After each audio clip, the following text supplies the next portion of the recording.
এই তো সেদিনেরই কথা, কোরবানির মাংস দিয়ে হালিম খেলাম। কিভাবে কিভাবে যেন একটা বছর কেটেই গেল, আবার চলে এলো কোরবানির ঈদ। দুই ঈদে দুই রকমের এক্সাইটমেন্ট কাজ করে। প্রথম ঈদ মানে ঈদ উল ফিতর, প্রথম রমজান রোজার শেষের ঈদ, যেটাতে হচ্ছে শপিং নিয়ে বেশি এক্সাইটমেন্ট কাজ করে।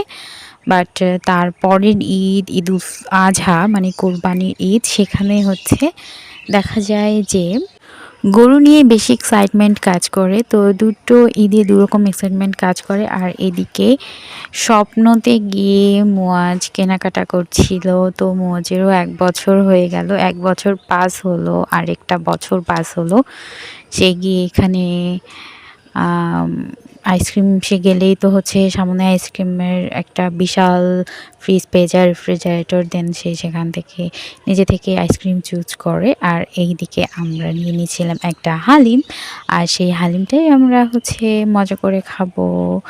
স্বপ্ন থেকে শপিং করতে বরাবরই আমার ভালো লাগে, কারণ এখানে একসাথে হিউজ জিনিস পাওয়া যায়। আপনি এক জায়গায় আপনার A to Z কালেকশন পেয়ে যাবেন সংসারের।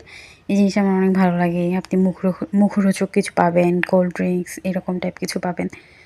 মানে সব মিলিয়ে এটা অনেক একটা বেস্ট জায়গা।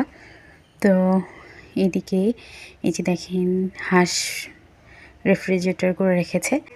কথা বলতে বলতে হালিমও রেডি হয়ে গিয়েছে। By the way, thank you for watching my video. Tata, bye, take care, আল্লাহ হাফেজ।